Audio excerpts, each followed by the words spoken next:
welcome to this meeting of the Birmingham City Council Audit Committee. I'm Councillor Fred Brimwell. I represent the Baldwin and Cottridge Ward, and I'm chairing the meeting as chair of the committee. So if I could just remind members that if they can introduce themselves when they make their intervention, rather than go do it around the room. Camera. So the first item is for me to note that this meeting will be webcast for live or subsequent broadcast via the council's meeting YouTube site, and that members of the press and public may record and take photographs except where there are confidential or exempt items.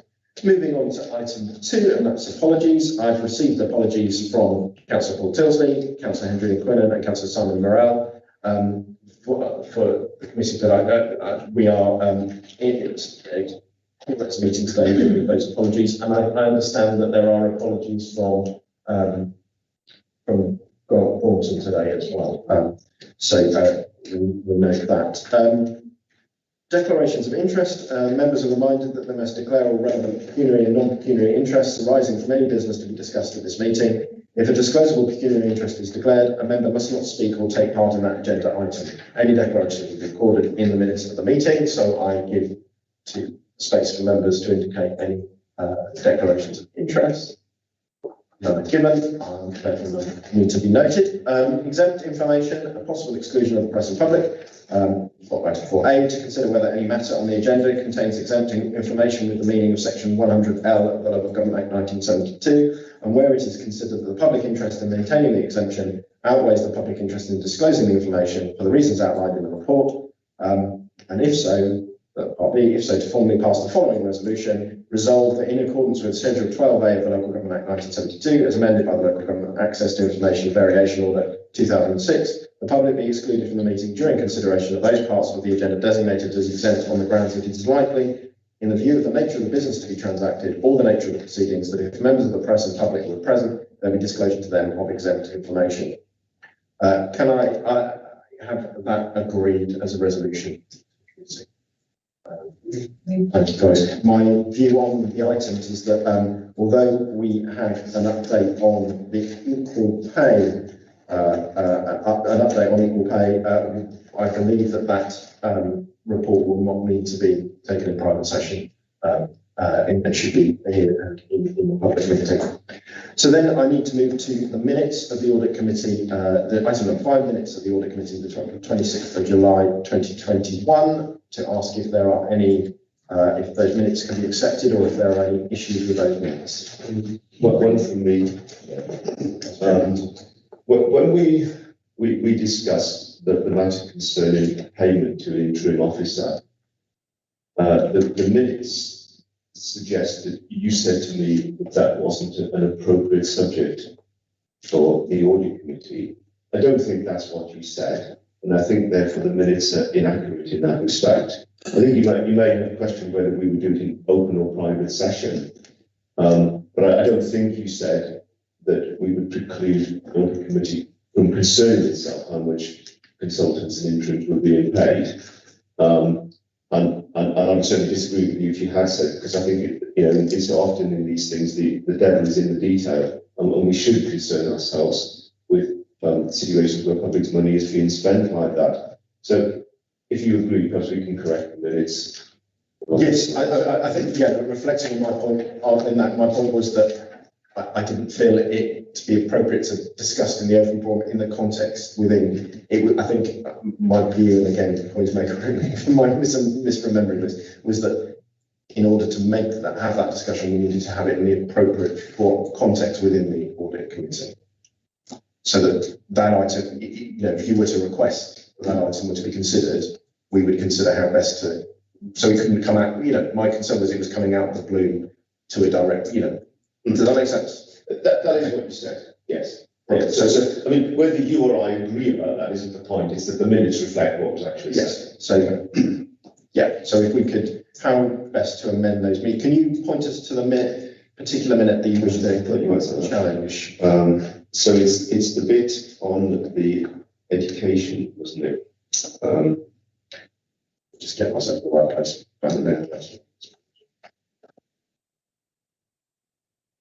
So I had it, and then The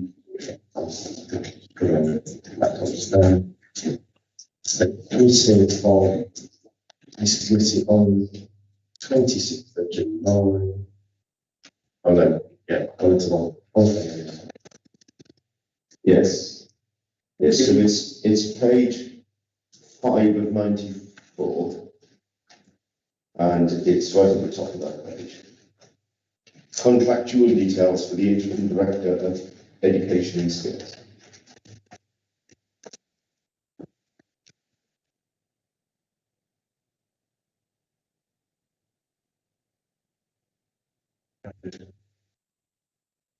Okay, so we need to amend that. At this junction, the chair reminded Councillor Jenkins that contractual details needed to be considered in a.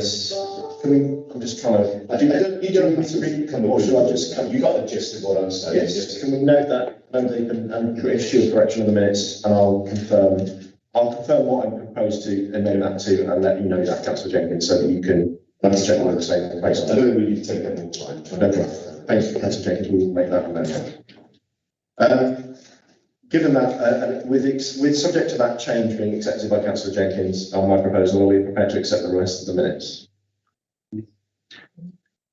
Thank you, colleagues. And then item 6, appointment of the independent advisor to the audit committee. I'm delighted to welcome Andrew Harling, who's sitting behind us today. Joining us for our in person. Do come and sit at the table, actually. So Andrew is the independent advisor to the audit committee. He's been appointed by the committee to, as part of a change that we've made to the council's constitution, to ensure that the audit committee is able to access independent advice and support in terms of how we as a committee function. But he is also available to support independently support members of this committee in their own right to make challenges, do research, offer advice with regard to their own kind of interventions in audit committee. And I would encourage members to, I'm hoping that members would be amenable to Andrew getting in contact with them to maybe have an introductory one-to-one chat about, discussion about how best he can support them individually as members of this committee, and members are most welcome to contact me directly about more kind of wider support for the committee itself, one of the things that we need Andrew to help us with. But I'm very grateful to Andrew. He has a lot of experience in local government and finance, all kinds of things that we're very grateful for you coming on board, Andrew. So thank you. I don't know if there's anything you want to say as an introduction. Well, yes, thank you, Chair. Just to sort of introduce myself, I've been around in local government for a long time.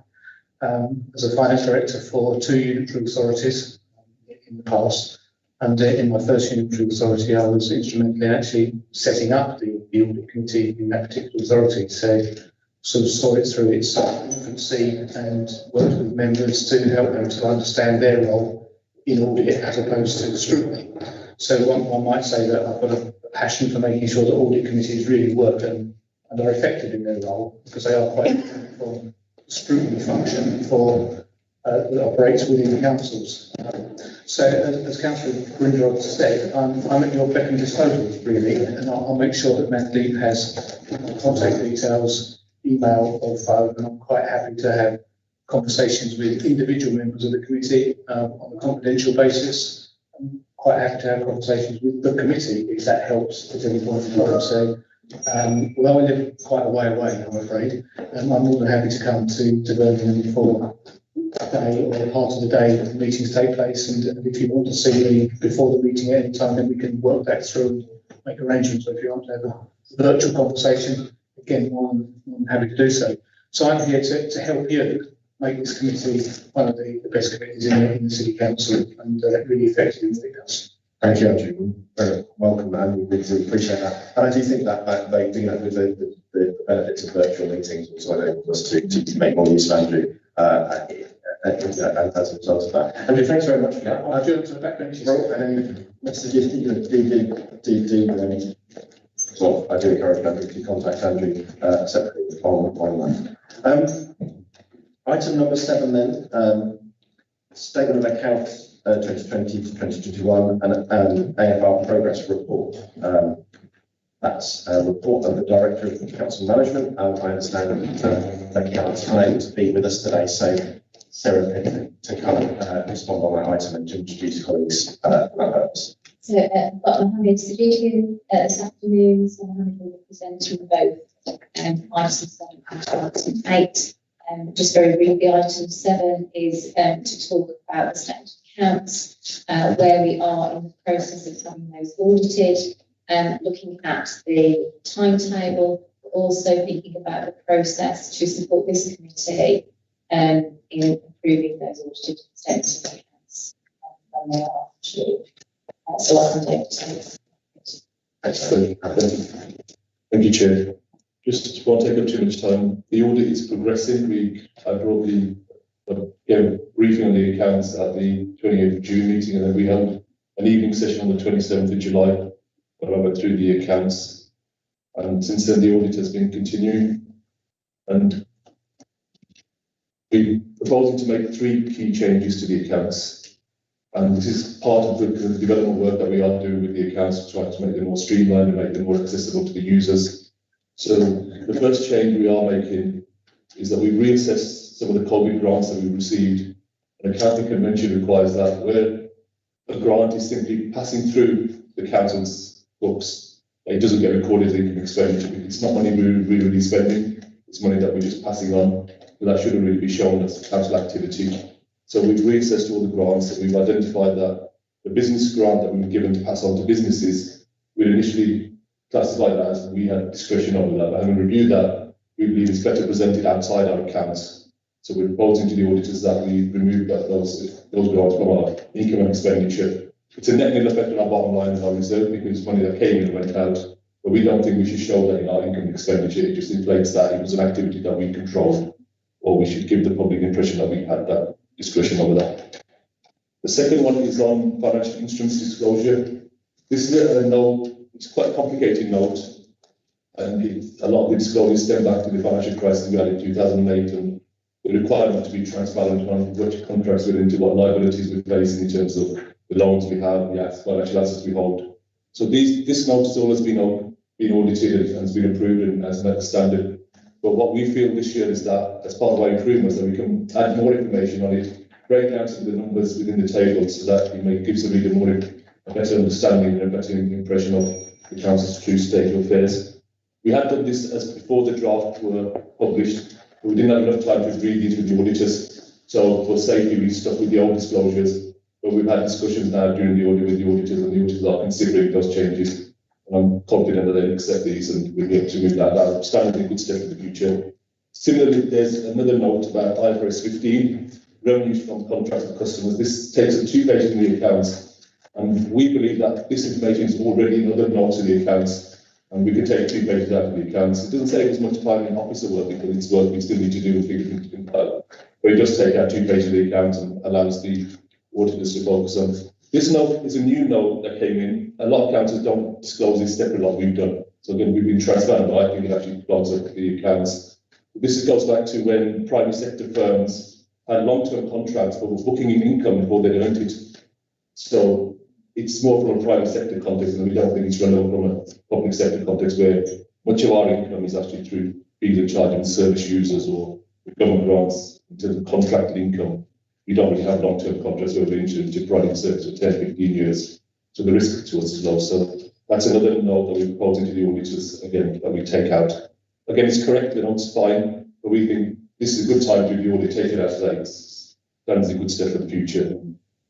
So that's part of what I'm going around down. Throughout the winter, we'll be trying to see other notes and other pages so we can try and bring the accounts down from 250 pages to hopefully a more manageable number there. And it's in the spirit of the Redmond review that's taking place, and MHCLG are asking us to try and make the accounts more user-friendly.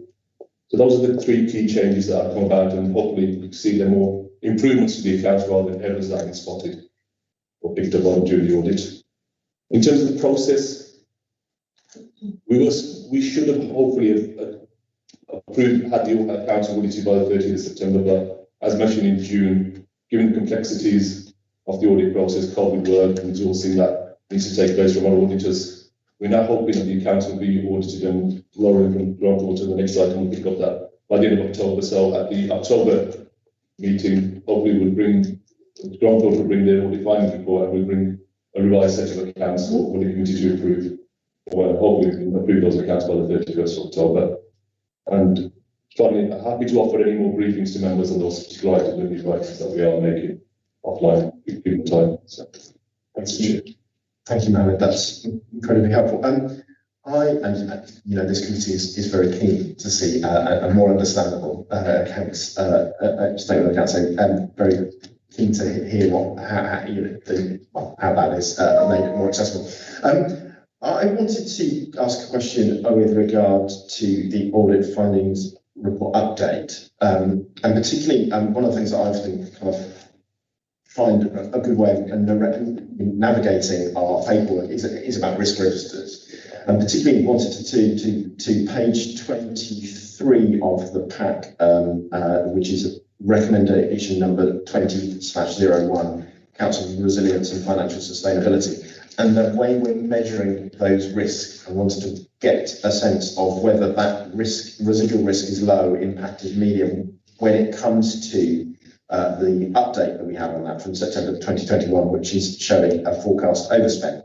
I wanted to kind of ask whether that 27 million, the officers are confident that this risk remains low risk, and whether they're, basically, how are there procedures and policies in place to ensure the recovery is in hand, and how the committee can be assured of that, given that we've got a low green risk there, put against that, rather than perhaps an amber risk.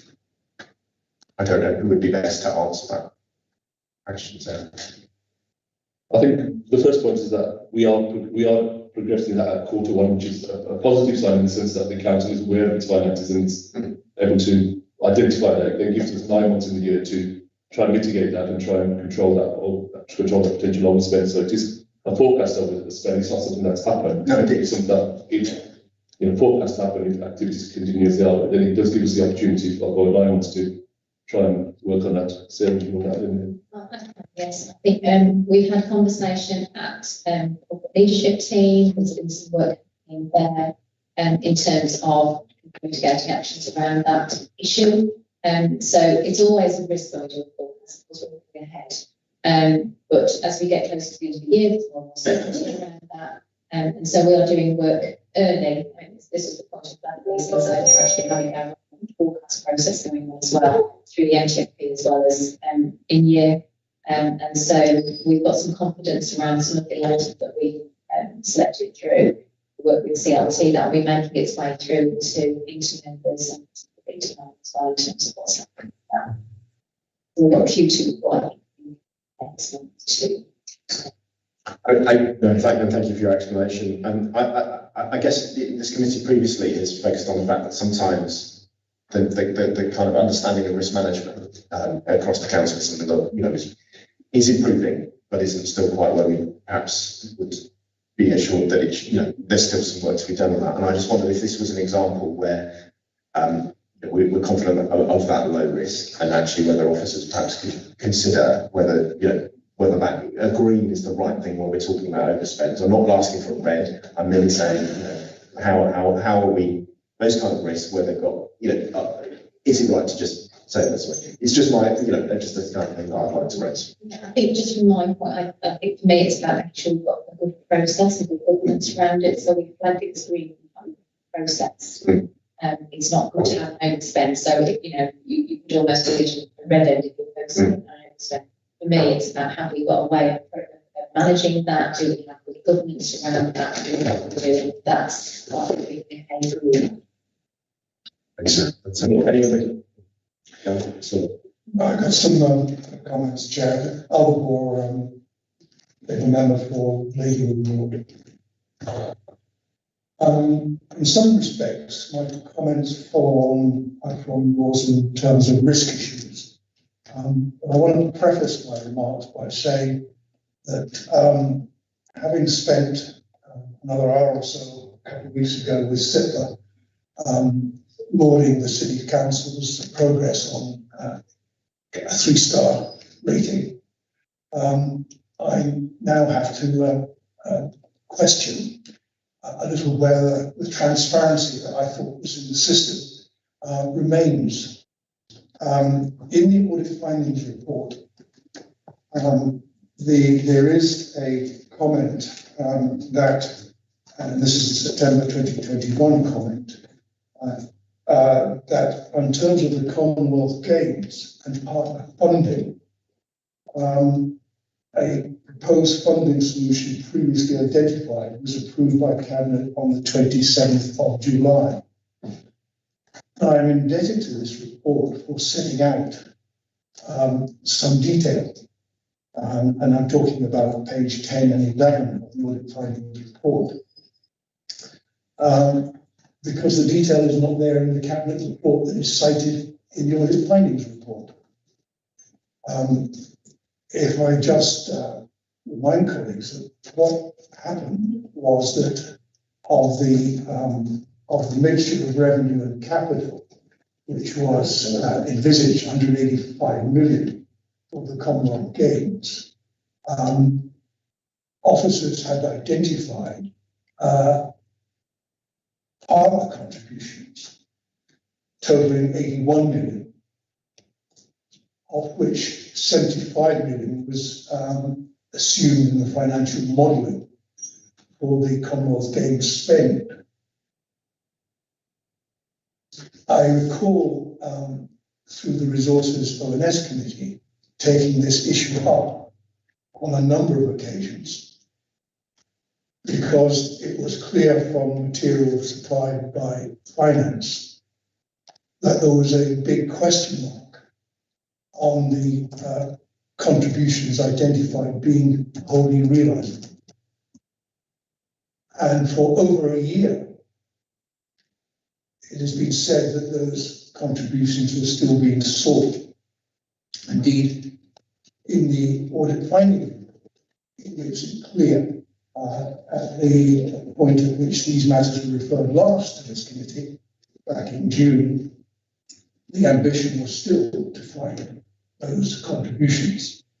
What the September comment now indicates that those partner contributions are not likely to be found, and therefore the City Council itself, in order to satisfy the auditor, is going to have to identify a funding solution. The reason I mentioned the word transparency is that in the July 27th meeting of Cabinet, to which the financial monitoring report was considered, there are three mentions of the setting up of a corporate capital contingency.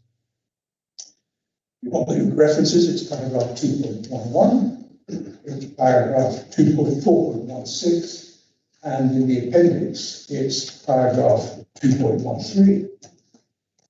In each of those three sentences, it simply says that a contingency sum is being set aside of 25 million in relation to the Commonwealth Games funding.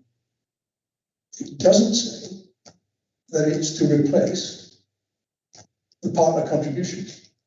But the audit findings report makes it clear that the matter is in relation to the partner contributions. Now, I'm assuming that the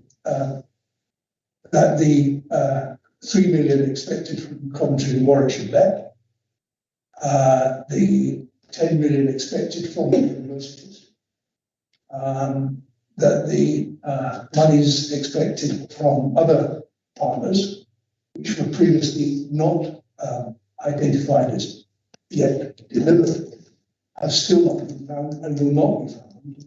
And therefore, in order to satisfy the auditors, we're having to set up a policy contingency in order for that to happen. I would have thought that this matter would at least have been reported somewhere in the detail of what has happened.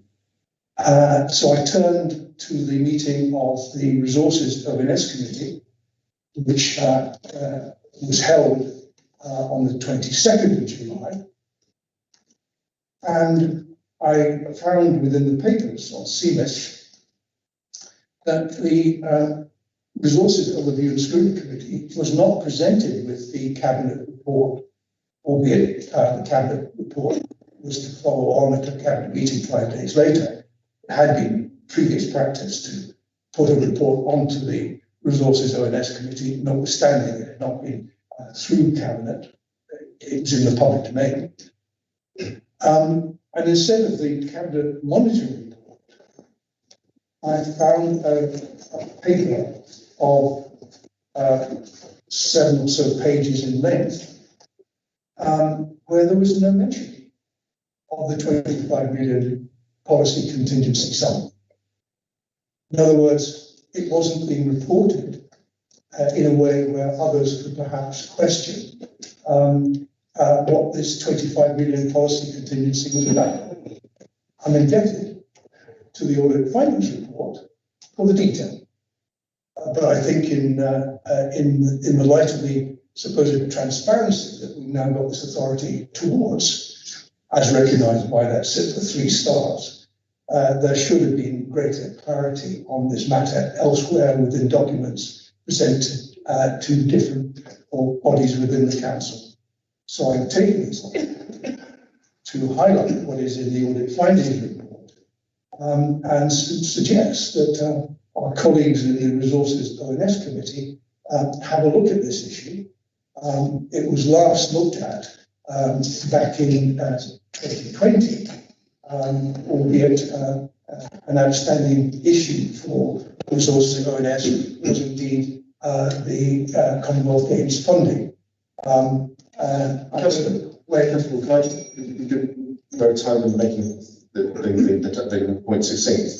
So if we can get a response from the officer on the question, and then your suggestion is that we'd like this committee writes to the Finance and Resources every year. That's my suggestions, Chair, but I'm also suggesting that in the light of the 3-star rating that we received from SIPA, that transparency issue should be reflected properly in documents submitted to bodies of this council.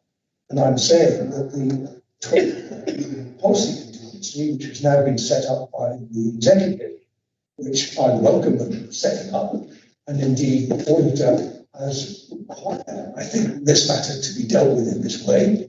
There should have been greater transparency about it. What is clear to me from the audit findings report, but is not available to read about in any other report presented either to Cabinet or to Resources ONS, is why that contingency was necessary. That contingency is necessary, as I understand it, because those partner 25 million have not been found. Thank you, Councillor Hall. Can I get a response, Sarah? Yeah, so we're still looking for opportunities around 25 million. So it is that risk, it's quite significant risk, which is why we set the policy contingency aside. We haven't gone into detail about it. We're still working through that and still seeking opportunity. The AFR report, I guess, was going to that bit of detail, and we can reflect that certainly for future reports. But I think what we didn't want to do was almost say we're definitely not going to get any of that money. We're still working with those partners to seek that and any opportunity. So given that response, so the first thing obviously is that reconsideration. This committee there clearly has raised some issues there. It would be good if this committee could be reported back to a review of that risk and some more responses to what, how the learnings from the CIPA work can be applied to this issue. It would be good if the committee could be updated on that in the future. And then I accept Councillor Hall's request to write to the Finance and Resources Committee from this committee to ask that to alert them to consider this should they wish to. Would that satisfy your request, Councillor? Thank you. Can I just make a comment on this? Because there have been reports in the past. First of all, the original bidding report set out this contribution that we were looking for from partners across the region. There have subsequently been reports reports that are updated, various meetings on the council, that some of that funding was outstanding.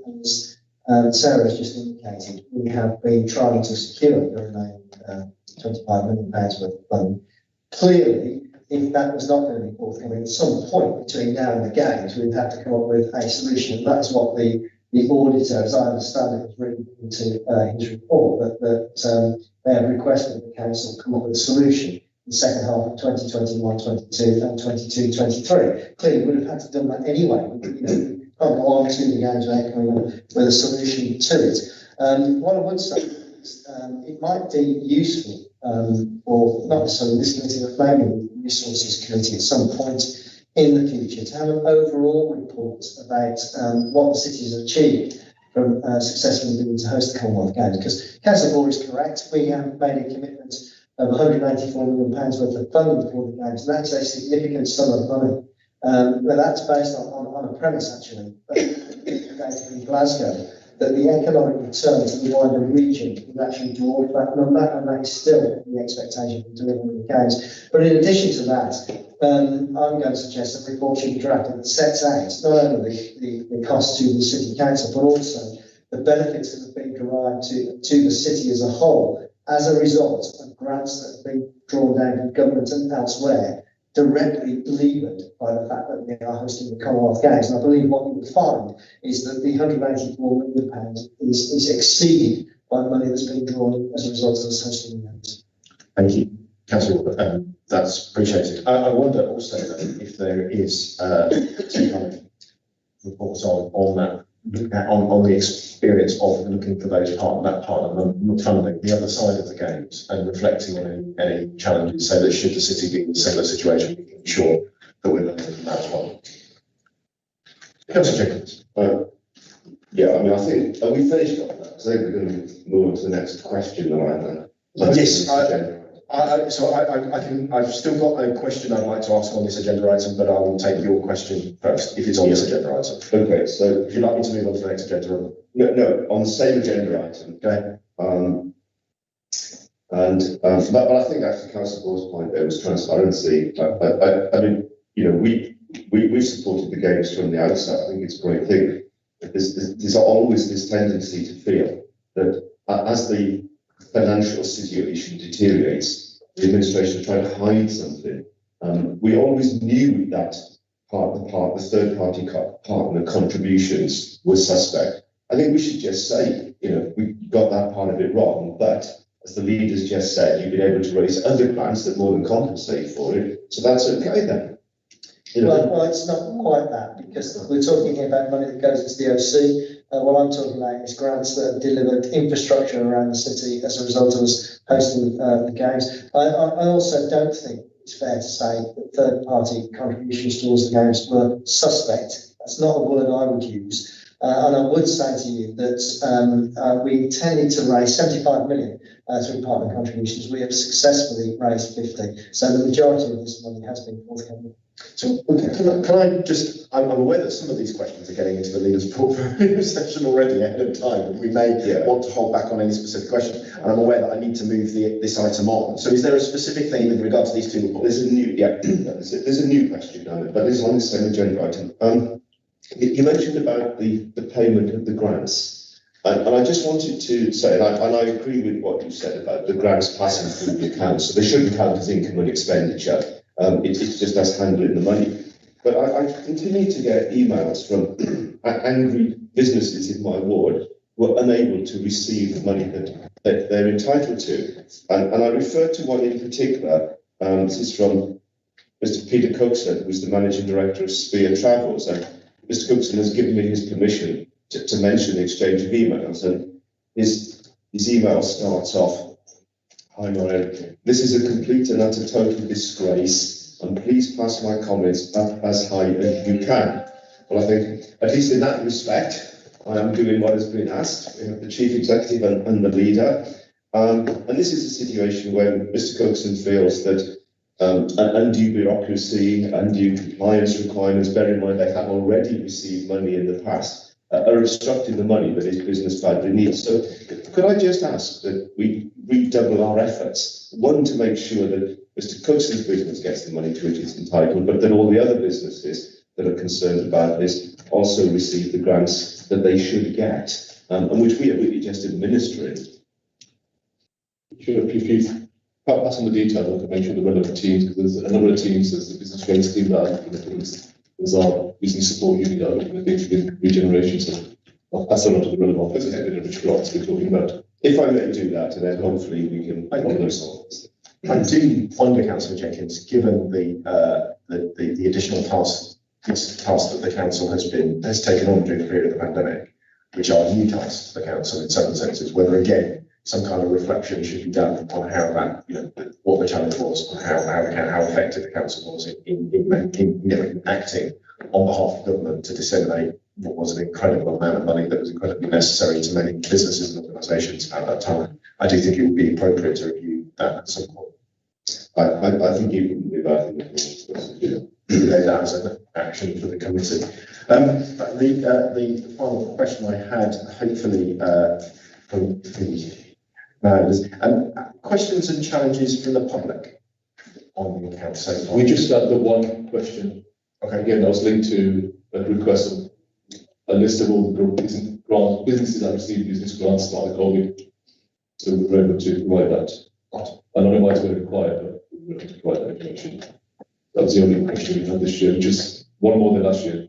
Actually, I think because of COVID, I think the government wanted to set a standard day across the country when every council would be open for inspection. COVID's now thrown that a bit up in the air.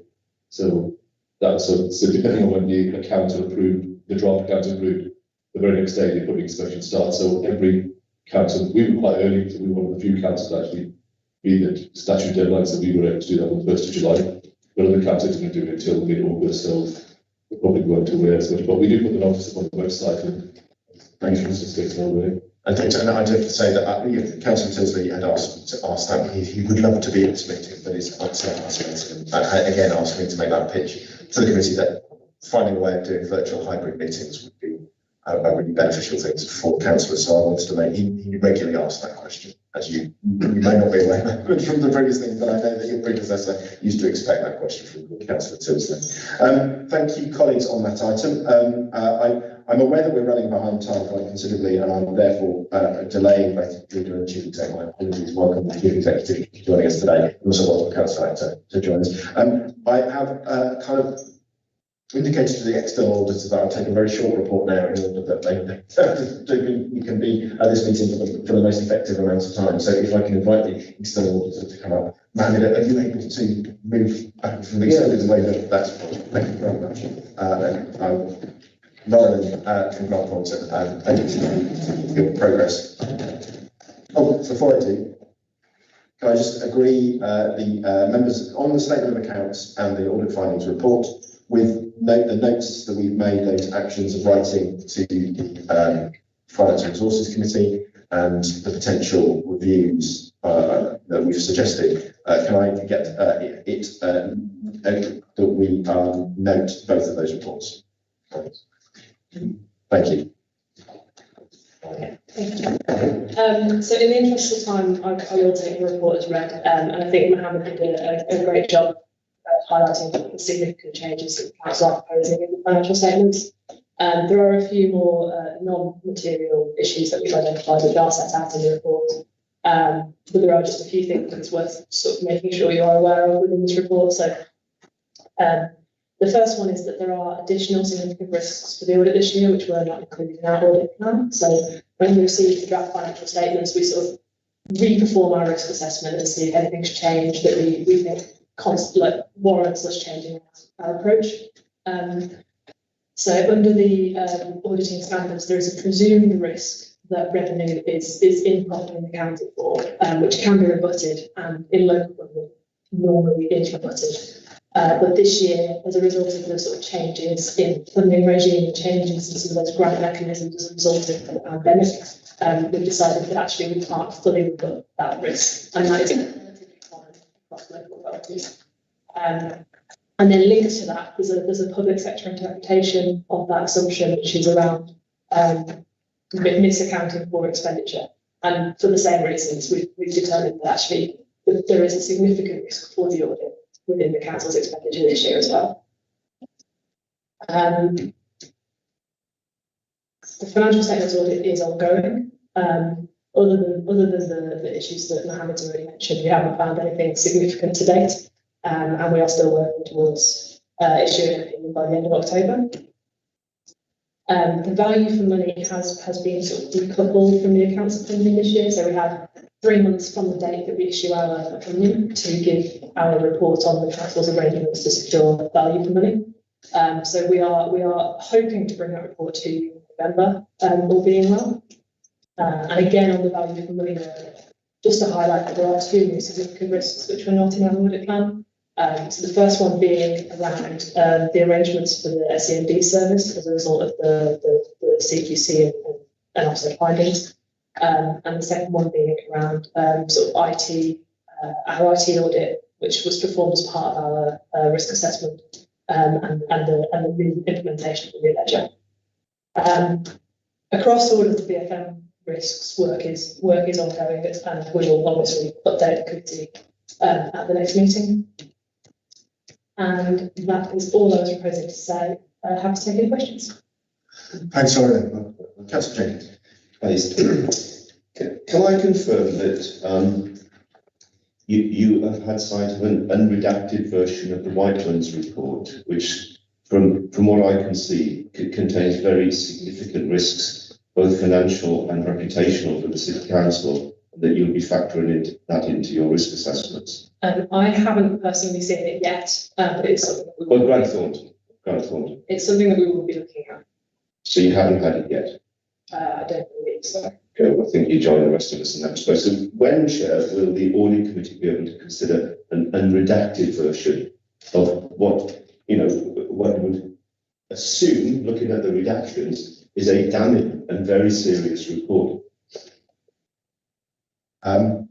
Councillor Jenkins, you wrote to me on this issue, and I asked for the city solicitor to respond, and they responded. The city solicitor's office responded to you yesterday. Could I refer to the city solicitor on that issue, or would you? Yeah, we are unable to release a redacted version of the Whiteland report at present because it contains sensitive information at this time. No, stop. Nothing cannot be handed out to the audit committee. I think we've been around this house before. There is clearly something about legal privilege and ongoing processes that mean that the audit committee could eventually get to a stage where then, once that process is complete, that it can have access to that information. But whilst that process is in play, we cannot put the council at risk by jeopardising a confidential process on that issue. The key word is at this time. At this time, we cannot release. Okay, so who has seen the unredacted report so far? And we've seen so far the auditors. But I think, Councillor Jenkins, I think we've got to be clear on this. This committee cannot afford to put the council at risk by our own behaviour.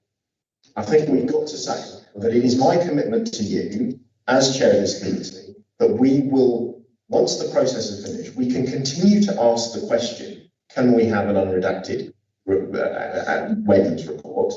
The city solicitor can tell us that there are processes still in play that prevent us from having that, but I presume that that time will come where we can have an unredacted Whitelands report. But that time is not yet present because the city solicitor has indicated that current processes are in play. But us having that and debating in public and even in actually having the information could put us at legal risk of effectively undermining the processes that could be in play.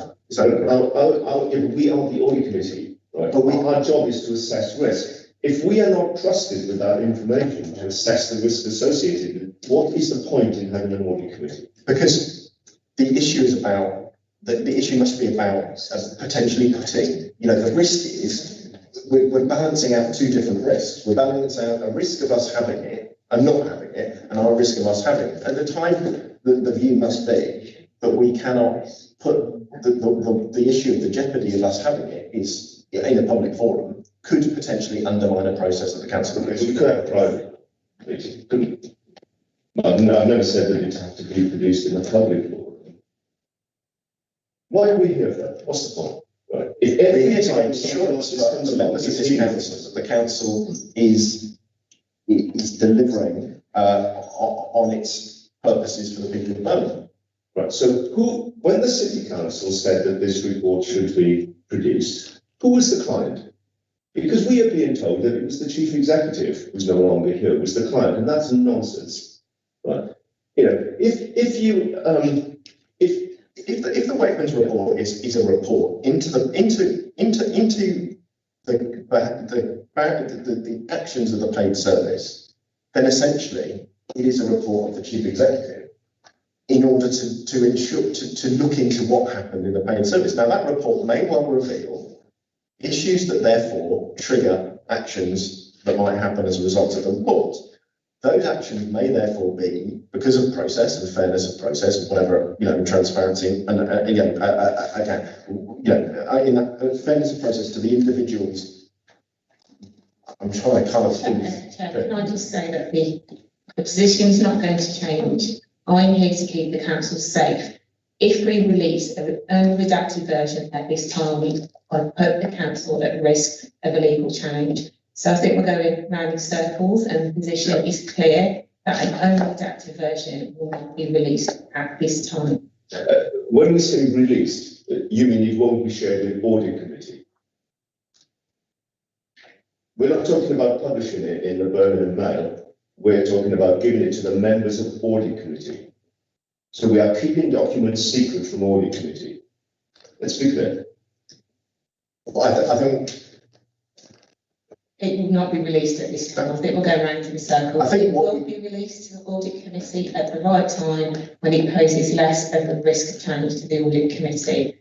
I think that's all we can say on this, Chair. I think the audit committee has to manage its own risk, and I believe as chair of this committee that I take the city solicitor's response. I will accept, Councillor Jenkins, for you to ask at every meeting of this committee, can you have an unredacted copy of the Wakeman's report at every meeting? And I expect the city solicitor to respond to you to that question until we get to a stage where the answer is yes, you can, and it will be on our agenda. So that's then I seriously question the point about an audit committee. Well, you may want to. Thank you, Councillor Jenkins. That question is noted. Any other questions on the items? And of course, the external auditor will also report on this item. And well, if they don't get to see it, are they going to get to see it? Are the external auditors ever going to get to see this report? Disclosure of the report is on a case-by-case basis, depending on risk. I don't think it's helpful to go through who can see or can't see it. It's dependent on specific facts and risk. Are the external auditors going to get to see the report? Solicitors, if you asked that question, Councillor Jenkins. Colleagues, other Councillor Jenkins, thanks for your questions. Any other questions to Councillor Ward? I was quite pleased to, talking about the state of the accounts report, rather than the audit findings report. I was quite pleased to note that the bulk of the grants, small business grant, retail hospitality grant, and leisure grant, the 231.5 million, we had managed to release 226.4 million. It's unfortunate also, however, to note that 5.1 million was returned to the Department of Business, Energy and Industrial Strategy. I say it was unfortunate to read that. Is there a reason why we couldn't just have gone that last step and get that final 5.1 million released to Birmingham businesses? The questions to that in response to the external auditor report, who would you aim that question? Well, I'm reading from the report before this committee. I think that's the point back to there was a criteria for these grants, these normal grants we passed on, so we followed that criteria. We had a database of businesses that the team did undertake activities to identify businesses that were eligible or marketing campaigns. But I can take that back and get more details on what we try to do, but we don't really want to return the money back, but we have to. Indeed, as I said, I was pleased that we've managed to release 226.4 out of the 231.5. But we returned 5.1 million. And my question is rather a simple one. I would like to have an answer at some point, even if it's writing, as to whether or not, with that extra bit of effort, we might have managed to release the 5.1, or whether it's simply because the conditions relating to the grant meant it was not possible to release that 5.1. I'd just like some explanation behind the numbers which are in the report here today. I'll take that back and can we this information? Take that as a follow-on item. Thank you. Thank you. Can I just make one comment on just expand on Law? We talked about the extra risks that we face, such as expenditure being misaccounted for. Those are just risks that they identified to look at. It wasn't that there was an issue in our accounts, and the work so far has found that those risks don't exist. Yeah, I think that's the point that's worth reiterating is that we start from the presumption that those risks exist, and if we can't gather evidence to rebut them, then we have to work on the basis that it is a risk. Wasn't quite what you said, though, Lauren, was it? You said that as far as the expenditure is concerned, you wouldn't be able to satisfy yourself that the expenditure was not a risk. That's how you've got. Because inherently within local government, it's not much of a risk because of the controls we in place, because of COVID and the extra money coming through, like the grants through our accounts and going out again. That risk was heightened, so they've done extra work. The income and expenditure given to the council this year are just different to what they have been in previous years, which brings with it a level of risk from accounting. Thank you, colleagues, and thank you, Lauren, for your update. Thank you, John, today. Recommendation is to note the progress update provided by the external auditor. Can I get that noted? Chair, I'm getting complaints coming through that the people online can't hear the replies to our questions. I don't suppose there's much you can do about it, but I think it's just worth noting that the live stream is just not working at the moment. Can we firstly note that in terms of this room and future meetings? And can I ask colleagues to direct their response, maybe not to members, but to the green light up there, which I presume is where the sound is being taken from. And apologies to those watching who were unable to hear us well. We will try and speak more clearly. In that case, having agreed that we've noted that item, can I move on to item 9 and to welcome the leader and the chief executive to this meeting? Apologies that we've kept you waiting. Before I start, you won't allow me to introduce your portfolio leader. I just want to note that Councillor Jenkins, you wrote to me on the issue of the advertising, an issue around the Advertising Standards Agency, which would have come under the leader's portfolio about a statement that was made by the Advertising Standards Agency to the council on the issue of the Clean Air Zone and advertising links to Clean Air Zone. That's been looked into, and we've responded to you on that item to indicate that it was not. It was responded to you yesterday to your council email address. I haven't seen that. Okay, so which the response, and there is a response also on the Wayman's report as well in your council email address. So maybe we need to ensure that we get it to the email address that you use on that. But the council, so I'll just report out the response then. On 7th of July 2021, the council received an advice note from the Advertising Standards Agency following 3 complaints about some of the advertising that had been used to promote the launch of the scheme. An advice note from the Advertising Standards Agency represents the lowest level of response to a complaint, except in the instance where a complaint is not upheld or as per the ASA's non-broadcast complaints procedure. The note provided guidance about any future advertising the council may undertake and did not cite any sanctions against the council. The council fully accepts the advice from the Advertising Standards Agency, and officers have been asked to consider any additional steps that may be required to reduce the risk of any further complaints in relation to advertising campaigns undertaken by the council. So that's the response that has been sent to you with regard to the note that was sent, the advice note that was sent. You sent me a copy of what the ASA report. So there was not an ASA report, there was an ASA note. But I've been sent a copy of the note. Have you been sent a copy of the note? Yeah, I will make sure that if you haven't, but that's the response that I've got for you through your letter. Thank you. Sorry, I wanted to take that issue out of your portfolio, just because it should come under that.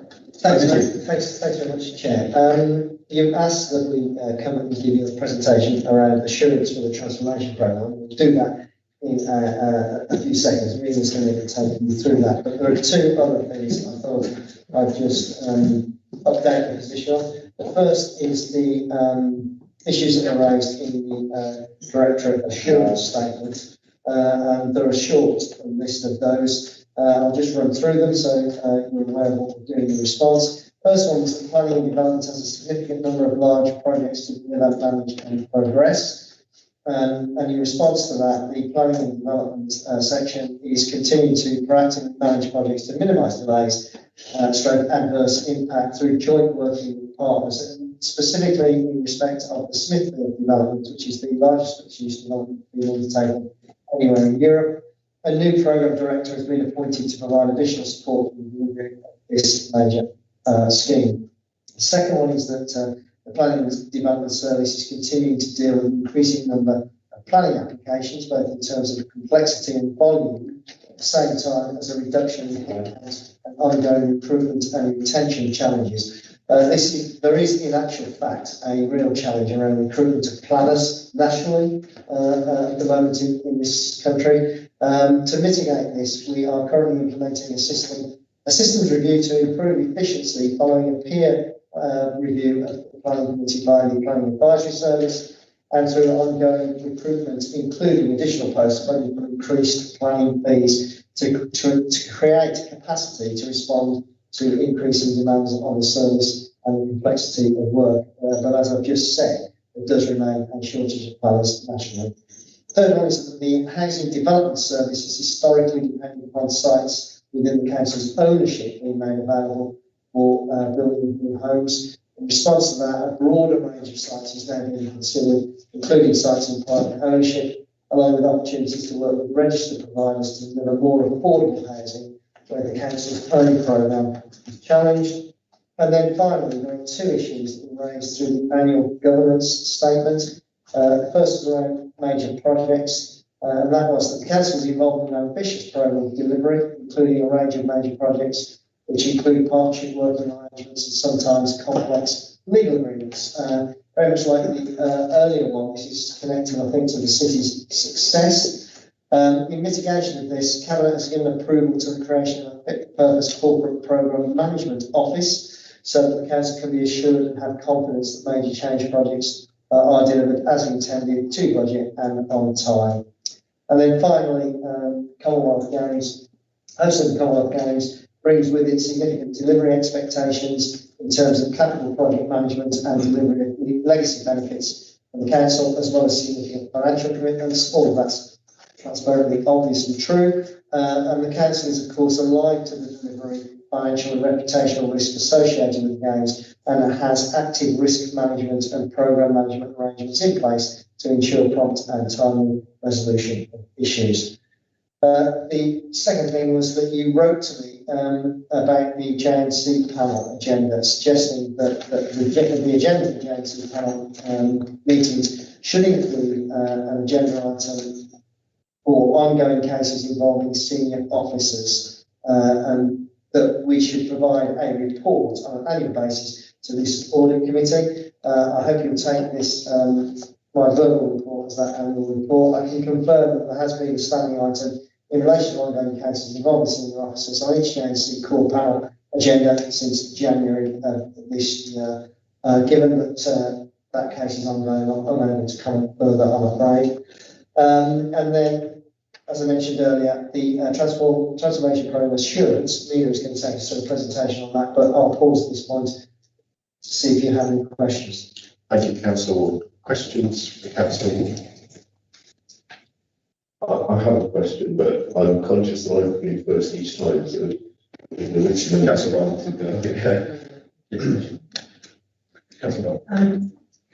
we used to have the improvement panel coming to this audit committee, and they sort of reported into us, and I think everybody has agreed, for council, that this programme of transformation is needed here in Birmingham. And I mean, I'm sure that all of us are keen to see progress We're quite good at putting words on paper, but the actual action is what matters on the ground to the public that we serve. The auditors from Taunton have said that in their value for money work, they're going to be looking at service transformation and innovation, working with key partners to deliver services efficiently and improve the lives of local residents. That seems to me really what we're all about. And just kind of thinking about where we've got to, we had a discussion about how the finance area of our work had been turned around at, I think it was our last meeting or the meeting before. And after asking the question about, what really had made the difference, it boiled down to one word, not surprisingly, but we need more of it, and that is leadership, and gathering together a group of people who can make the change happen. So finance, it appears, has been turned around here. I also feel, I sat in on the seminar that Graham Betts did for the whole staff, I think it was a couple of Fridays ago. I found that really inspiring. Graham Betts has got it, and it appears has made it happen and is making it happen in adult social care. That area of service is being transformed and turned on its head to focus and start with the needs of the citizen. So I'm just really keen to hear how we're going to move this transformational change agenda forward, how you're going to assure us that that is not just more words on slides, but that, as Graham Betts has demonstrated, and as has been demonstrated in finance, we can make real change that's going to matter and make a difference to the people on the ground. And I say that because I had a conversation recently with the new cabinet member for housing and neighbourhoods. And that work, I think everybody's recognising this really across the country now, that the work in community with citizens at the forefront is what matters. So I'm on I'm with a group of wards who are pioneering, supposedly, a way forward on making this local approach happen more effectively and getting the council to really focus on the citizens and do things locally with citizens. I don't see yet much progress around that particular area, just from my own experience as a pioneer ward area. We've had discussions about this. I mean, things are very slow. So I really wanted to ask the question while you both were here about how we're going to move this forward. And I gather that Graham Betts is going to play a role in focusing on this prevention agenda, which is so crucial and it's really important. So could you say a bit about how we're driving this, how we're going to make it happen? Yeah, well, we are going to give a presentation, Mina's going to give a presentation on the transformation program. So unfortunately, initially it will be words on a slide, but let me just say beyond that, I do think that where you cited two areas of significant improvement in the city council, finance and adult services, what this is about appointing the right people with the correct leadership skills into these roles. And I think you can see the difference when we have got that right, both in finance and in adult social care, because you do see that improvement out there on the streets of Birmingham, the services that are delivered and the value for money that's delivered for the taxpayers across the city. So I think that what we've got to be doing as we go forward is ensuring that we make the right appointments to lead the service areas where we are currently struggling. And SEND is flagged up in the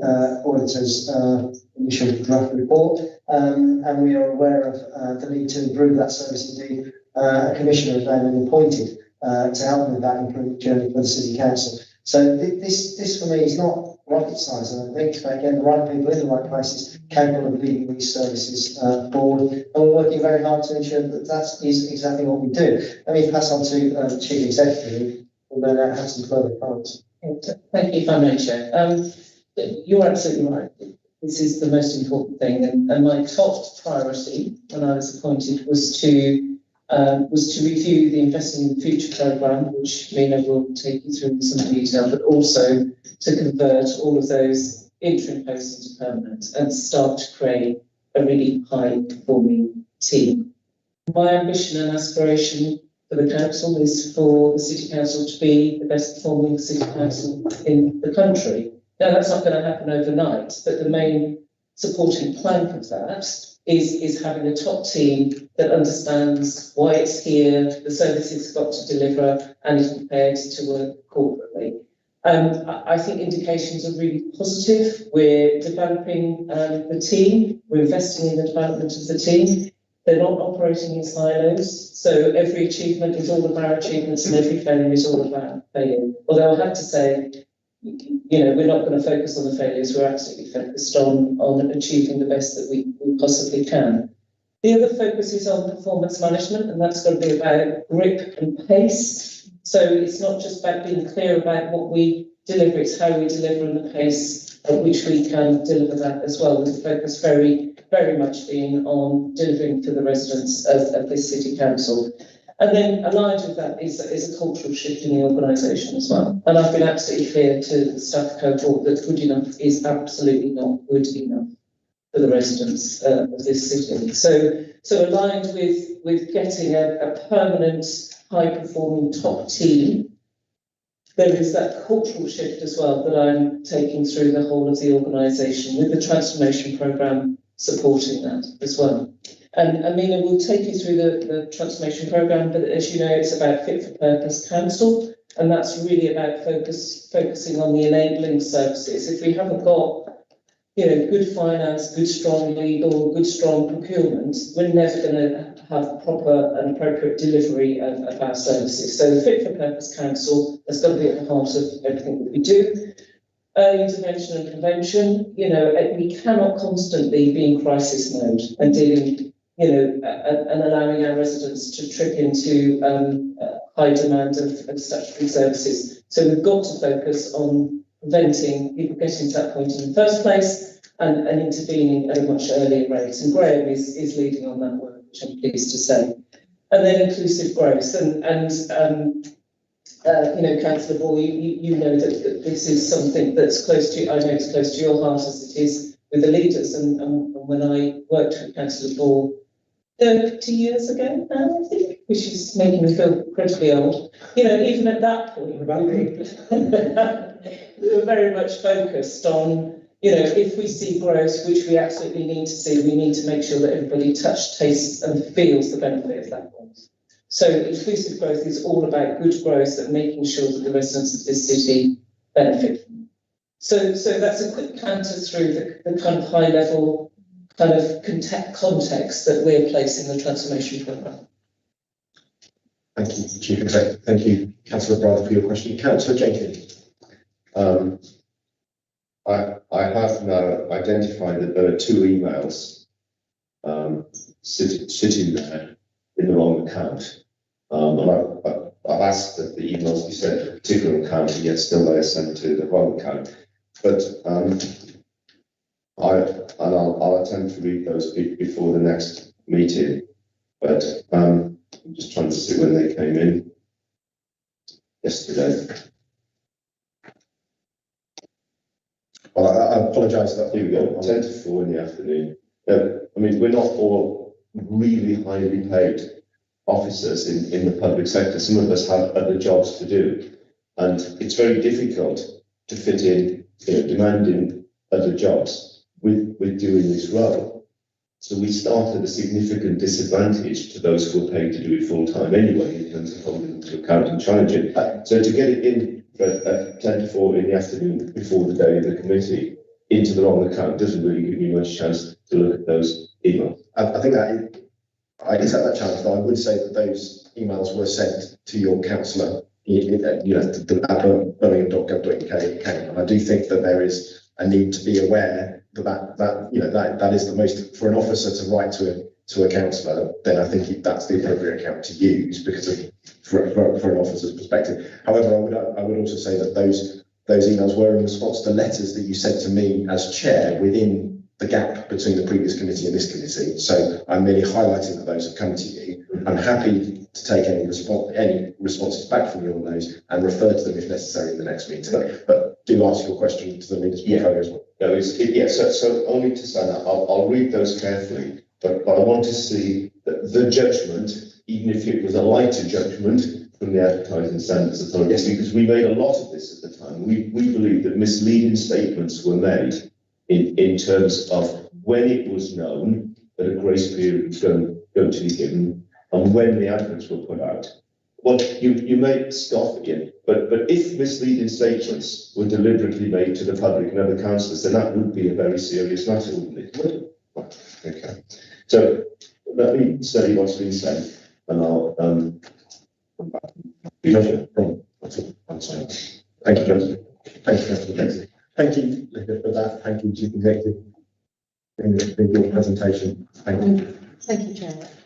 So I think what's important to say here is I think you had a previous presentation from the previous Chief Executive about the transformation. I think Deborah's taken you through the 3 key strands. On my first slide, I won't go through in any great detail. But I suppose it's just to say that one of the key objectives of my role here is to make sure that we have an assurance process that is not just for now, but is here for the longer term, and will provide us with that ongoing assurance as we go through. Because once we get through the transformations, there will always be major programs in the city like Birmingham, and we need to make sure that we've got a permanent infrastructure that can continue to give the assurance that is required across the board to auditors, etc., as we go through. But also, I think, Councillor, what you were just saying is just to reiterate the point. This is not just about giving the assurance. This is about ensuring delivery on the ground and improving outcomes for citizens. And on that first slide that I put into the pack, sorry, there was a slight delay on there,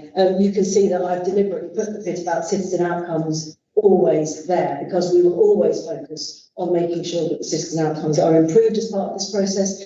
And also, we have got a financial challenge in the organisation. We will continue to have that as part of austerity. Therefore, it is important that whatever we do reduces duplication and effort across the board and brings down our costs, our net neutral costs. And Councillor, the other thing you mentioned, and Deborah has reiterated, this point about leadership. So these 3 key strands are being led by 3 key leaders of the organisation. Graham Betts for intervention, early intervention, prevention, and deliberately selected because of the work that he has done on adult services. And we felt it was really important to build on that. This isn't about starting again. This is about building on what's already there. And you talked about the finance area having been transformed. Rebecca Hellard, as part of that, will be leading the council's, the fit for purpose area, the delivering the new ways of working, the fit for purpose council that Deborah spoke about. And on the place side, we have Ian McLeod, who's delivered already amazing things for this city and will continue to deliver on that agenda. So those people have been deliberately selected by Deborah to lead those things and will work with me. I think the very important thing about this programme, though, is that it isn't about departments. It is about coming out of those silos, as Deborah said, because we will never achieve the change that is required unless people work collaboratively, not just within the council, but with our partners as well. And that will be critical going forward. And that's what we will ensure and give assurance on as we go through the programme. What I'm now going to take you through, not going to go through in detail in the programme, but what I'm going to take you through now is the assurance mechanisms that we are now going to be putting into place for the programme. And the first reporting cycle, so this is timely actually, the first reporting cycle will be this month. So October will be the first reporting cycle of the programme, and with the PMO in place. So I'll just take you through that now. So just a big, this is the current programme. We've talked about those 3 key strands, inclusive growth, early intervention, prevention, and a fit for purpose organisation. But we've added 2 strands on here, and when I tell you what they are, I'm sure you will not disagree with why they should be on this plan. So obviously the one about the Commonwealth Games, that is a programme that is ongoing and will be overseen, will be reported in the same way as all the other programmes. But the two additional programs that we've added on here, one is the housing program. And the reason for adding the housing program is it's a key member priority, of course, it's a key citizen priority, but it is a new directorate, and we felt that the changes that were required in there needed some oversight, and therefore it's on there. And of course, the children's agenda that you've spoken about today several times. Again, that will be a program that will be overseen through this mechanism, so that both members and our corporate leadership team, the council overall, will get visibility of the progress being made in those areas. So then to move on to programme reporting. So the thing to say about programme reporting is, this will take a moment to catch up, I'm afraid, is to provide the organisation with a digestible and actionable, exception-focused overview of the programme status. And I'll take you through what each of those elements mean. And that's about delivery and money that is produced collaboratively and independently assured by the Cpmo and finance. So we've set up the Cpmo to do this, but we work hand in glove with our finance colleagues, and we'll be also working hand in glove with HR colleagues around driving the change through the organisation and embedding it as we go through. That's really quite a critical element here. And we talked about being timely and risk focused. So I'll show you the dashboard that has been created against every one of the programmes and how we will oversee the risk within those programmes. How it will be comprehensive, how we will produce a comprehensive oversight report, exception-based, into both into Cabinet and, of course, into our corporate leadership team. We will show how it's joined up and not worked in silos, evidenced. The pieces of work that go along in the background, I've made no excuses to my colleagues about adding a layer of bureaucracy here. We've absolutely done that for a reason. It is important to do that, to ensure that we hold each other to account for the delivery of this programme, but also that there's no surprises. So when we're going into forums, the comments that we're making in these reports are absolutely signed off by the relevant directors. If, however, there is conflict in that, then we have a CLT performance board, programme board, that will be the arbitrator of those conflicts and decisions that need to happen. So the reporting principles then, as we go through, so this is again an important point here. So this is a collaboratively authored report that presents a view from the programme board.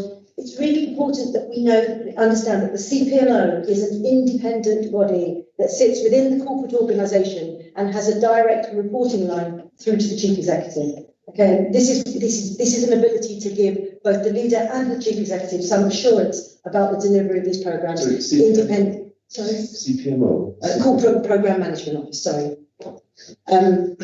It will include a set of dashboards with an overarching summary, and it will be the Cpmo, the programme managers and sponsors, and finance compiling those reports alongside the sponsor.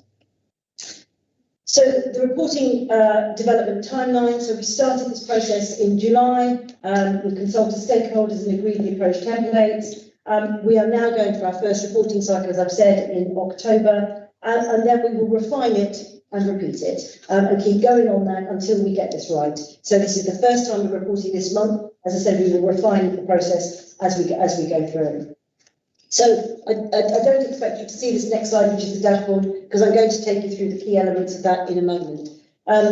So the important thing about the dashboard that you're seeing in front of you are the coloured lines. And that is because at a glance, you should be able to see the status of this programme. And this is just an example, but as you can see at a glance, you can see that this programme is going in the right direction. It is mainly showing green lines. I'm going to go through each of these sections so that you can see what each section is going to do. But it's important that we are able to have an at-a-glance view of that programme summary. So that is the dashboard that we have compiled, and that is the one that we're going to use as we go forward. So just to go through some of the sections in a little bit more detail. So the bits at the bottom of the slide shows you the current Cpmo assessment. And it shows you that whether the plan is in place and is it agreed, then does the plan have appropriate resources in place? Is the change, is the impact understood, acceptable and sustainable? Staff and customers buy in, and is resistance managed? So this last bit of of the dashboard is talking about the risk on the programme. It's a Cpmo's assessment of whether the programme is functioning as it should in order to give assurance. And we've gone through this with the council's audit and risk manager, Sarah Dunleavy, just to make sure that this is in line with the council's risk management process. The bit above then is showing you the main activities that will be happening in that next period and what has happened in the last period. And it's important that we know that the activities that were planned for the previous period have happened before people are moving on to the period, to the activities for the next period. But this will just give people a snapshot of what is going on any one of those programmes and what the activity is that is expected to happen. So the next bit, and probably the most important part of the dashboard, is the part at the top of the dashboard. And what that gives you is an oversight of the costs of the programme. So how much is this programme costing the organisation to run? And then how much are where are we at with the savings? So the savings and the income that this programme is generating can be measured again through this dashboard. And we will risk rate that as we go through to ensure that we're delivering, as we said, on the savings and income that has been identified. The top three boxes then become really the quite important bit here. So what you will get is a summary from the programme manager, you'll get a summary from the operational sponsor, and then the comment from the Cpmo. Now those three comments together will be discussed at what we call a programme director working group. And it's there that the strategic sponsor will sign off their agreement that the programme is on track or not on track accordingly, and if it is not on track, we'll agree the mitigation that will be put into place in order to bring it back on track. So that is the level of bureaucracy I was explaining to you, that this is behind the scenes that go on, and I'll show you a timetable of that on the next slide. But it's really important that those meetings take place so that the operational sponsor and the strategic sponsor for the programme, so for example, on the one that the councillor mentioned about early intervention and prevention, that Graham will have oversight of the programmes. There are about 10 programmes within the early intervention prevention programme, and he will sign off the final kind of agreement that that one is either on track or he agrees with the mitigation that is being put into place to bring it back onto track. So this is a short timescale that we work to, but for this month, just to give you an example, all the programme dashboards will have been completed and on the team site by the 4th of October. The PMO will then oversee those reports. They will then go into the programme director working groups, and we will produce the first report, the consolidated report, into the corporate leadership team. The first one will happen on the 18th of October, and then move on through the other processes as we go through, the other governance processes as we go through. So this is what this will look like. So there will be, and this is really important for the purposes of audit. So having done this before in my previous authority, what is important about this is that we will get a consolidated front report that will tell you about the exceptions on the programme, so where things are going well, where things are not going so well, and the things that we need to focus some attention on. But what's really important is that the dashboards will become the appendices of that report, so that any auditor coming in can look at the process and understand why the judgments that have been reached in that front-end report and why we've come to the conclusions that we have. But of course, it will be difficult for people to read everything, so the summary report at the front will be really critical. But also that small table that you can see there will show the direction of travel on each of the programmes. And just to give you some context, at the moment we are looking at about 42 programmes that are currently under those streams of work. That is likely to increase because what I've agreed with Deborah and with finance and with the leader is that as we agree the savings programme, we will draw those savings into this programme. So we will get assurance through a single mechanism and not various different processes. So finance and myself will work together to make sure we've got a single reporting process for the transformation plan, the delivery plan, which is till May 2022 that's previously agreed, and also the savings programmes going forward. And then the last element of this, as we've mentioned, but is about finance and is about money. And of course, most of this programme is about driving savings through the organisation. And what we need to make sure is that we have a comprehensive savings tracker that we will oversee, the each of the savings that we've got and how they are being delivered and where they are not being delivered. And we know there's been a history in Birmingham of a number of savings not being delivered on time. And so we're going to be very conscious of that as we move through this. So you will see there a savings tracker that we'll be producing. Those numbers are completely fictitious. And the next slide will show you that we will also be giving assurance as we go through. Now, this slide, again, is really quite important because where you see the grey blocks, we won't have certainty at that point about exactly what the savings is going to deliver. And as you can see, month on month, we will get more surety that the level of risk may go up on those savings, but we will be monitoring that as we go through. So you will see that each month, we hope that we will be getting increased assurance as we go through. And then the last few slides show this is the corporate management office, the PMO as we call it. This was agreed by Cabinet in April, and for an authority the size of Birmingham, with the level of programmes we've got, this is not a massive structure. Okay, I've seen much bigger than this elsewhere. However, what is important is that we use the resources that we've got as effectively as we can, and we are going to be using some of the graduates that we're bringing in as part of this as well, so that we can grow our own. Because PMO staff, experienced, talented PMO staff, are very difficult to come by. They're not an easy recruit. But we have some very, very good people already in the organisation that have come into the PMO, and we'll be recruiting to those roles as we go through. We've brought in some interim resources to get some initial capacity, but we will be going out to permanent ad on those roles. So that is the structure of the Programme Management Office. There'll be a head of the CPMO and three partner and engagement people there, and then some analysts as we go through. Again, something that the councillor mentioned earlier on, this CPMO structure will report into Becky Hellard the same way that the council's performance will report into Becky Hellard the same way that finance will. And what's important about that is that you will be able to see a continuum of activity that's going on across the organisation and be receiving assurance on all those elements together. So then, just in terms of next steps, the first round of programme reporting, as I've said, will start in mid-October. Then we'll continue to refine and repeat that. We will evolve and clarify the overall programme scope, and that's really important as well, that we've not yet clarified exactly each of the programmes that sit under these elements. And in fact, I've just come from a meeting with Graham Betts talking about another few elements that will form part of this programme, trying to draw in all the activity that is already going on across the organisation and building it into a single coherent whole. We'll complete the recruitment of the PMO, and then we will establish the permanent sustainable assurance mechanism going forward. And just to give some emphasis, I've only highlighted to you today the assurance mechanism because that's what this presentation was there to do. But just to clarify for you that we will not be taking our eyes off delivery. We will be at every point making sure that this is delivering the outcomes for residents and the objectives that we've set out for each element of the programme. Thank you for that excellent presentation. I will hand over to members who have questions for having my own questions. Councillor James.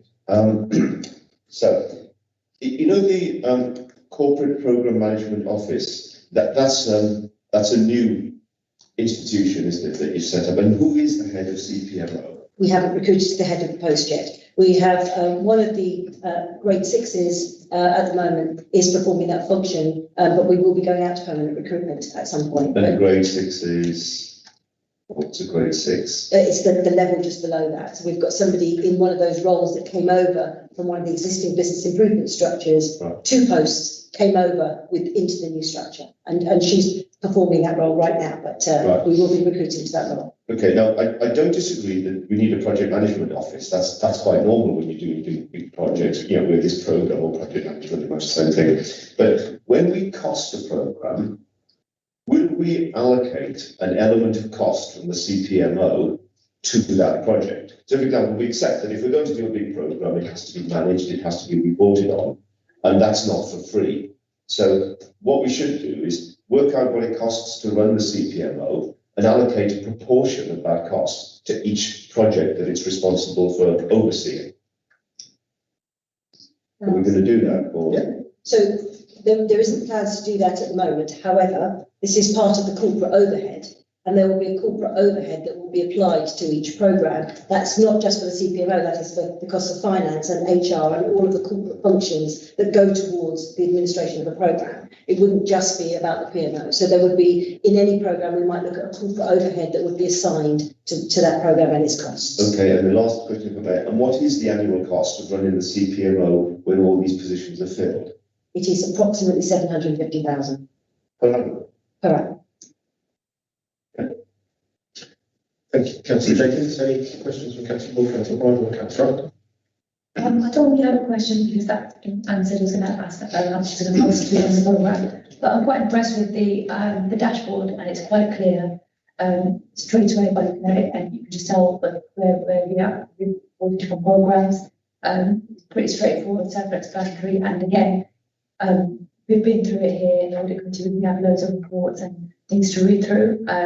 It's quite, time consuming. So the summaries are quite helpful, and I look forward to reading and when you've all reported in later in October and looking at the progress that's been made.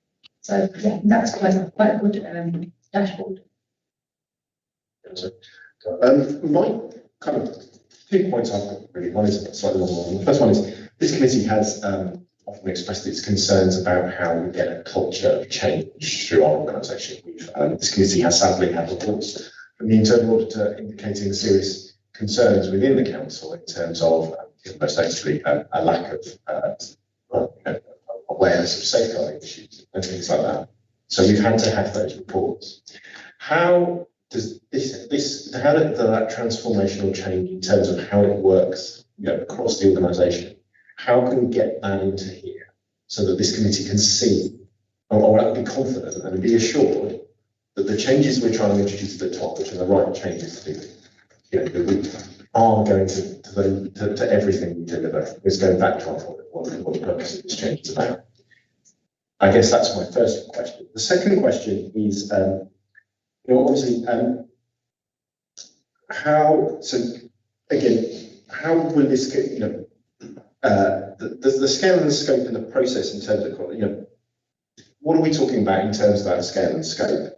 Of terms of cost, in terms of those financial savings, and how will the assurance process you've set out ensure that the delivery of changes including those financial savings and that more effective service delivery, rather than getting away from this, the point that Councillor Bridle made about just reports. And so there's something for that, and then that kind of continues in terms of, and I'm probably being slightly confused with that question because I pre-prepared it, but you probably answered it in your presentation. How can Audit Committee, and Councillor Jenkins is questioning the purpose of the Audit Committee, but I do think this helps to answer that. How can the Audit Committee be a constructive friend to this process? How can we play our role in delivering assurance from members of this committee and from those members of this committee to the rest of the members of the council as we engage in this process? That's my questions. Probably slightly rambling in the middle there. Apologies. So, but you want to take culture change? I'm going specific to the programme. So in terms of the cultural change, it's not going to happen overnight, and I think it would be really helpful and supportive of this committee to help us, keep on track and keep focus. And I'd be more than happy to bring through evidence of how we're trying and hopefully succeeding in shifting the culture. It's not going to be as tangible as we would probably hope, because it will be about, it'll manifest itself in, I mentioned grip and pace, how we manage our business, but more importantly, the pace that we deliver it and how we deliver it. So, if you look at part of the business at the moment around complaints, and I don't want to open a hornet's nest about the complaints process, but the leader has already picked up the issue of quality.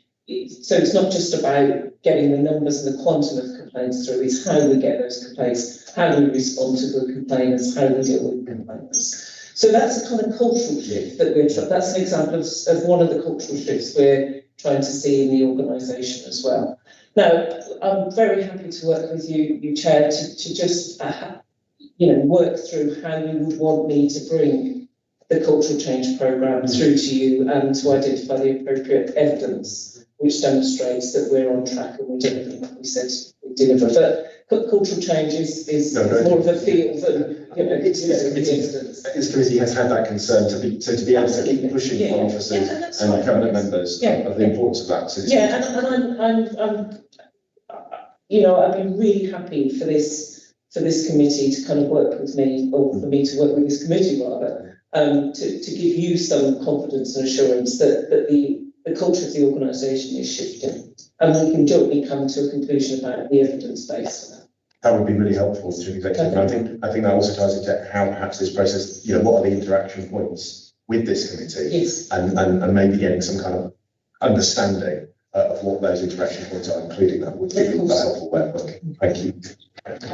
Just to build on what Deborah was saying, I think we've said all along that something as ambitious as this would lead a massive cultural change in the organisation. And Deborah and I, and the reason I asked Deborah to take that was because this is the conversation we are having almost daily at the moment about the things that we want to change. And what the moment we're trying to work through is, what is that end destination? What do we want this organisation to feel like, so that we can know where we are now and how to get there? And we will measure that through things like staff surveys, and we can bring those back in terms of how our staff are reacting to the change, and are they embedding the change in their day-to-day practice? Because if they're not, then we're not achieving anything. It's not, I think you asked a question earlier on about dissemination, and what you saw in Graham, the presentation that you saw from Graham Betts, is how that is disseminated through to the front line. And it is really important that we don't take our eye off the ball in terms of making sure it is disseminated and the changes right through the organisation. But we will find mechanisms of measuring that and come back with what that looks like, absolutely. You said about how do we ensure delivery, and how do we ensure that citizens' outcomes are improving, etc. And one of the things that we will do is come up with a set of vital signs, or a set of 5 or 6 key indicators that will tell us that change is on track. So we will know what we want to achieve from each of the programmes that sit under the overarching programme. And then we will look at those indicators and tell us if they're on track to deliver that. Now, we're not at that point yet. I'll be honest with you, we are just starting from this very early stage of reporting. But we will be working with the key sponsors and the key leads to work out what those vital signs are for each element, so that we can come back and say, these programmes are on track. And we know, because less children are in care, less children are on the child protection plan, as an example, more children are being serviced through the early help service, less of our residents are getting into debt, more residents are having permanent accommodation and not homeless, etc. So those are the kinds of indicators. They're the more longer term indicators. We will be looking at more short term proxies that tell us that those things are on track to be delivered. Okay, so that's kind of how we're going to measure the success of delivery. And that's, and again, goes back to this interactions between this committee. We have a rotating programme of cabinet members coming in, giving us their update and assurance of their portfolios. I wonder if that lens could be applied when we're developing those documents, the briefings for committee members on that portfolio, to include where that portfolio does interact with this work, because that would be an easy way of engaging this committee in that issue, and ensuring that the cabinet member is able to explain to councillors, members of this committee, is able to do that in terms of their understanding of how the transformation process is progressing. And what's important about that point, Chair, here is that these programmes are they won't work in single directorates. They will work across in a collaborative way across directorates. Therefore, it could be several portfolios that are coming back and reporting on that. But absolutely, we can definitely build that into that process. And one of the things we're doing at the moment is specifying the programme specifics to make sure that we get that signed off by each portfolio cabinet member, so that they sign that off, and that's part of their portfolio, part of the monitoring that will go on by officers. That's very helpful. Thank you, Cheryl. If you don't mind me suggesting, I do think this is an integral part of the programmes that should be adopted by each and every scrutiny committee. Because it is integral to the role of scrutiny. And I haven't heard any mention of that so far, but that would be my view. And that It's not a matter for one single scrutiny committee. It's therefore not a matter for coordinating. It's a matter for individual scrutiny committees as the programme is embarked upon. It ought to be then part of the reporting mechanism, etc., for individual and appropriate screening committee or committees. Yeah, I think that's right. I agree with that. No, and actually, to follow on Councillor Brown's point, the interaction, there's often been this challenge, what is the interaction between scrutiny and audit and cabinet? You know, I think this could help us to map out those interactions as well, so I do appreciate it. But if you think the progress against all the programs, we reported on a 6-monthly basis into cabinet, but it seems to me entirely appropriate that scrutiny has an opportunity to scrutinise the progress against the plan. And we absolutely envisaged it would. It was just a conversation with the leader that was required about which scrutinies and how, once we've developed the programme. It will vary, the committee will vary according to the programme. Yes, of course. Who decides what the programme is? Because everything can't be a programme, so how many programmes would the Cpmo be responsible for at any given time? So the programme structure that I showed you at the moment consists of those 3 key elements that we spoke about, and the Commonwealth Games and the 2 other ones, yeah, and the children's and housing. So at the moment, those are the key programmes. Underneath those, Councillor, there will be a range of projects that are overseen as part of it. So those are the overarching themes. But there will be, I think at the moment, we've got 42 programmes that are being overseen through the Cpmo currently. That is likely to increase, but as things get completed, they will drop off and new ones may come on. But who decides is the overarching sponsor, along with corporate leadership team, and of course with members, making sure that we've got all the right priorities assigned so that we've got oversight of all the things that are important, both to the corporate leadership team and of course to cabinet. So on those 7 grey boxes, there will be about 42 programmes spread across those 7 boxes, so an average of about 6 each, give or take. Yes. And then when it's deemed the programme is complete, it drops off and potentially a new programme goes on. And each of those grey boxes now aligns to what we call a managing director, presumably, because we've got a new management structure, haven't we, with 4 or 5 managing directors, and each one managing director goes with each grey box. Not necessarily. So we've got, if you have a look at the programme structure, you'll see the most appropriate director. But the reality is all of the corporate leadership team will have responsibility for the delivery of all of this. But the sponsor will be identified. There will be a director that will be held accountable for the delivery of this. But the reality is all of CLT will be responsible and will oversee the development of it and the delivery of it. Because I don't want to. Sorry, but I don't want to fall into this trap of siloed working and trying to be far more corporate. No. I mean, okay. And who decides what the programmes are? Like I might say the programme would be collecting all bins on time or something. Would that be a programme that might be included? Yeah, absolutely is something that we're considering, whether it should be a programme or whether it's part of business as usual. And that's the challenge that we've got here. What do we monitor through business as usual? Because of course the organisation runs and has a performance monitoring regime that will tell us that things are on track as part of business as usual. This is about managing a major change in the way that we're trying to do. Yeah.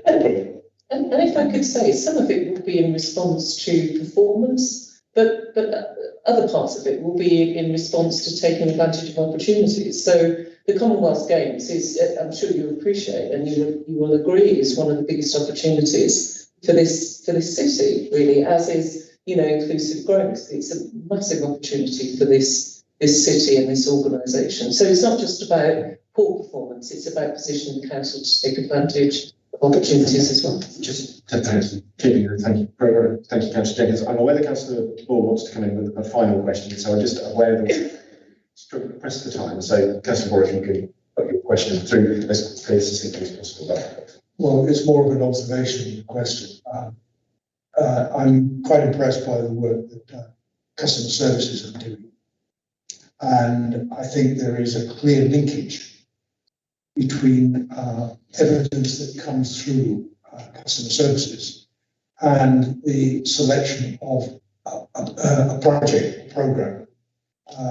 Because I think where customer services have identified from the complaints that are coming in, that there is a certain frequency of complaint or a recurrence of complaint, it would appear to me that is a marker that needs to be flagged up to the Cpmo who is overseeing the projects going in through the Cpmo. Yeah, that's absolutely right. We should be using the data that we're collecting now through that system to tell us where we need to drive service improvement. And I know there have been some issues with the system, and some further improvements need to be implemented. But the principle of having one channel where we can collect all that data to drive service improvement is absolutely the right thing to do. Thank you. Thank you for that stuff. That comes some statement at the end there, but I appreciate that, Chief Executive, as well, and for coming. Just Very quickly, Councillor Butler. just that I think that the East Birmingham project is an opportunity to measure, this in a kind of practical way, really, whether the change is actually happening on the ground. All that work that's being done, that's being set up in East Birmingham, is an opportunity for a kind of on the ground measurement, I think, of how we're going on with your transformation and change programme. So I hope that that's going to be used.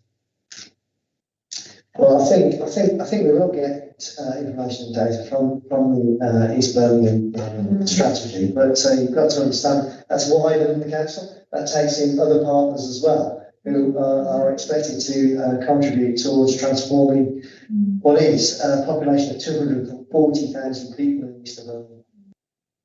Thank you, Councillor. Thank you for your response to that. Thank you, colleagues, and apologies for keeping you so long and longer than we said we would. We do appreciate you coming before our committee and look forward to you coming before us again in the future. Thank you. Colleagues, just agree that we note that presentation. Thank you. Then, City Solicitor to update us on item 10, the equal pay update.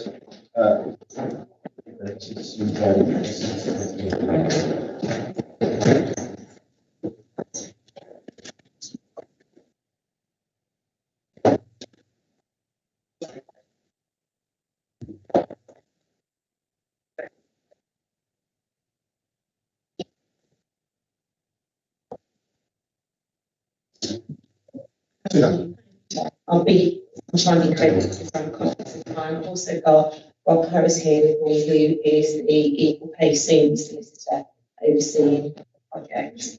So the purpose of the report is to update Audit Committee on the Equal Pay Settlement Scheme that has been agreed with the joint trade unions to settle their members' potential third generation equal pay liability. By way of background, there were Cabinet approvals in 2017, 2018 and 2020 that authorised the settlement with trade unions.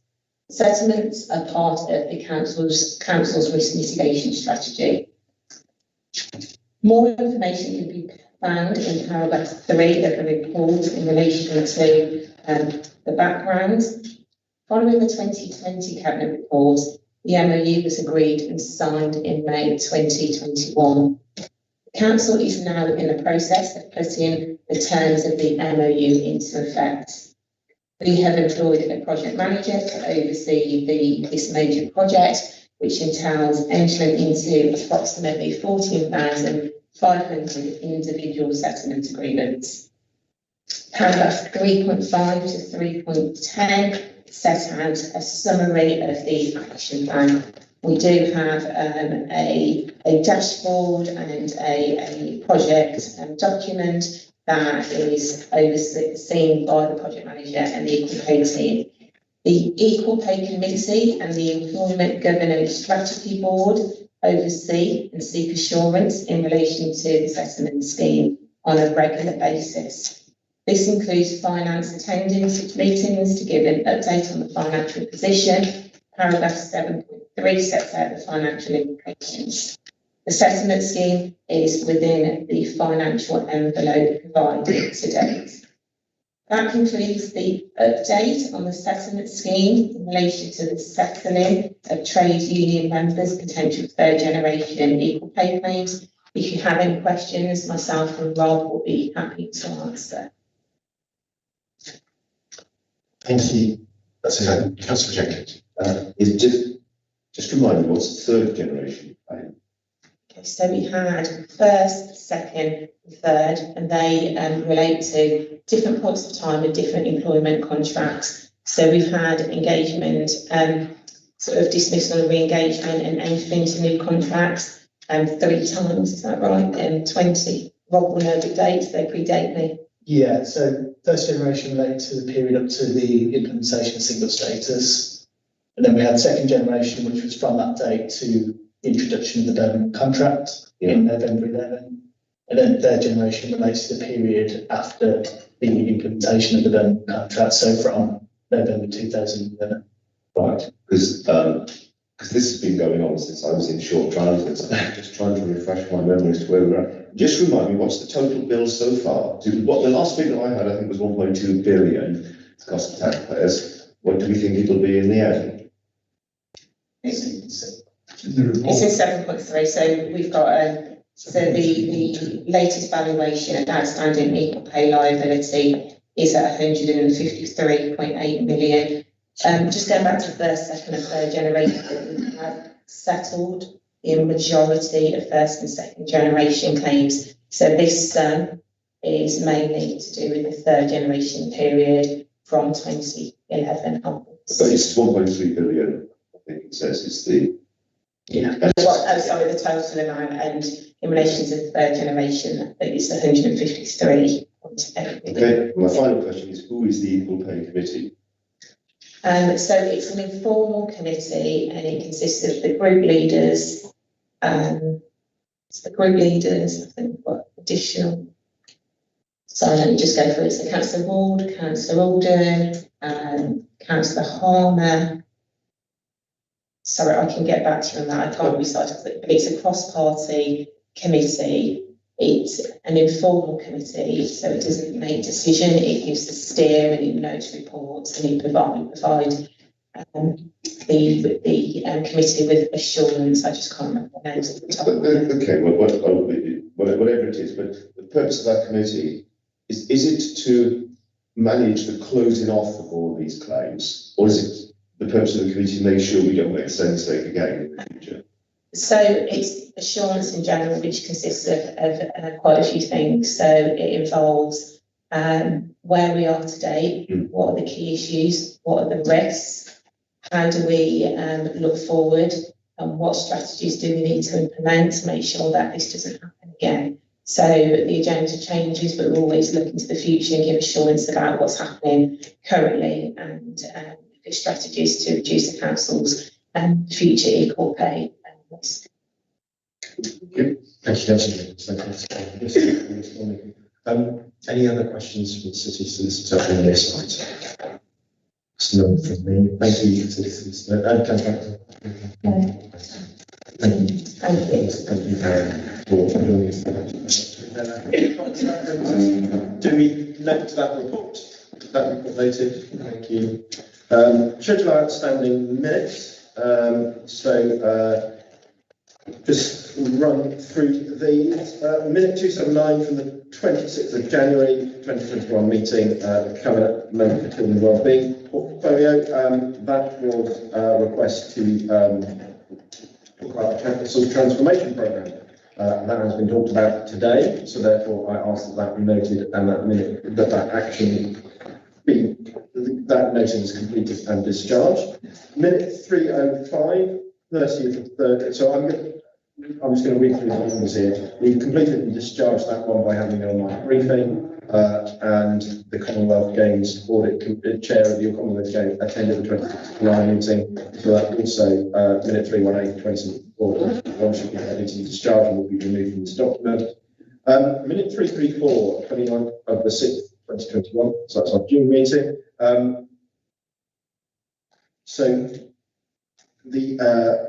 this is additional recommendations from the assurance session that we were given by the Cabinet Member, Streets, Ing and Parks.